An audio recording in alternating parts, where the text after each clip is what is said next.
Hi friends, ఈరోజు నేను చెప్పబోయే కథ పేరు అత్తగారి పెత్తనం. రామవరం అనే గ్రామంలో కాంతమ్మ అనే ఆవిడ ఉండేది. ఆమె చాలా గయ్యాలిది. ఆమెకు ఒక కొడుకు ఉన్నాడు. వాడి పేరు రంగడు. వాడంటే ఆమెకు చాలా ఇష్టం.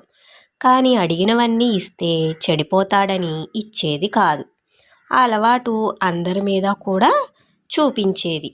కొన్ని రోజులకు అందరికీ ఆ విషయం తెలిసి తమకు కావలసిన వాటిని ఆమెకు వ్యతిరేకంలో చెప్పి చేయించుకునేవారు.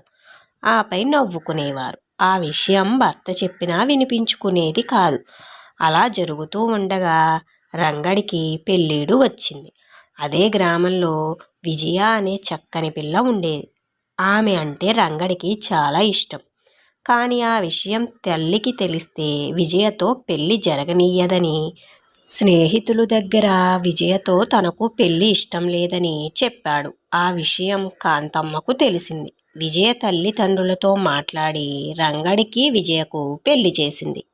కొత్త కోడలిపై కూడా తన పెత్తనం సాగించేది. రంగడు తన తల్లి మంచిదేనని, కానీ ఆవిడకున్న అలవాటు సంగతి చెప్పి ఆమెను ఎప్పుడూ బాధ పెట్టవద్దని చెప్పాడు. విజయ సరేనన్నది.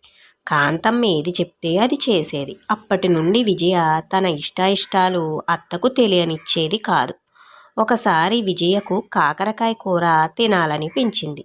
కానీ అత్తకు తెలిస్తే తిననివ్వదని తెలిసి అత్తకు వినిపించేటట్లుగా పక్కింటి పంకజంతో తనకు కాకరకాయ కూర అంటే అస్సలు ఇష్టం ఉండదని, పుట్టింట్లో కూడా కాకరకాయ కూర తినేదాన్ని కాదని, అమ్మ అరిస్తే కూర వేయించుకుని తండ్రికో చెల్లెలకో వేసేసేదాన్నని చెప్పింది. ఆ మాటలు కాంతమ్మ విన్నది. కాంతమ్మ కాకరకాయ కూర చేసి కోడలితో తినమని చెప్పింది. విజయ తిననన్నది. తినాల్సిందేనని కాంతమ్మ పట్టుపట్టింది. రంగడు వచ్చాక తింటానన్నది కోడలు. ఇప్పుడే తినాలని కాంతమ్మ పట్టుపట్టింది.